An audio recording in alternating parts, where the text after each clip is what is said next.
ለጓደኛ የተከፈለ መስዋዕት ዛሬም ቶፋ ቲዩብ ራሱን አሳልፎ በጠንቋዩ ቤት ሰጥቷል ማለት ነው።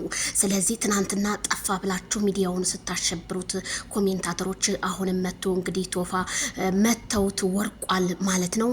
ቶፋ ቲዩብ አብርሃምን በቅርቡ ቀን እንደሚያድነው ነው እንግዲህ እየታየ ያለው።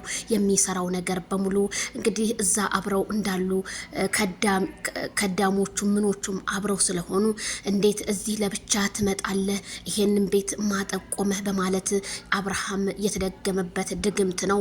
አዎ ተጠቁሜ ነው የመጣሁት አልወጣም የፈለጋችሁትን ነገር ታረጉኛላችሁ እንጂ የሱን ነገር አላቃችሁ ነው ከዚህ የሚወጣው ሲል ቶፋ ቲዩብ ተናገረ።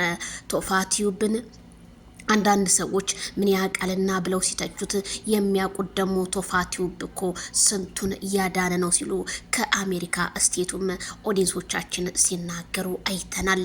ታዲያ ቶፋ ቲዩብ ምን አይነት እናት ብትወልድ ነው እንደዚህ ዩቲዩብ ከፍቶ ለሰጠህ ልጅ መስዋዕት ከፍለህ ቡታጅራ ድረስ ሄደ ሴት መካከልና ወንድ መካከል የተገኘው?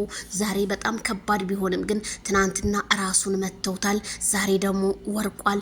ምን እንደነካው አላቅም እንግዲህ ምኑን እንደመቱት። ምክንያቱም እዚህ ጋር ቪዲዮ ኤዲት እያደረገ የሚለቀው ከካሜራ ጀርባ ያለው ጓደኛው ነው እንጂ ቶፋ አይደለም ማለት ነው።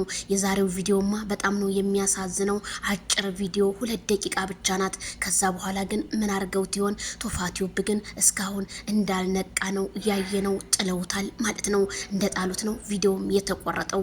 እኔን ወንድሜን እንደው ለቶፋ ዱዓ ጾለት አድርጉለት ስል እኔም ከዚሁ አሳስባለሁ። የጠንቋዩ ነገር የአብርሃምና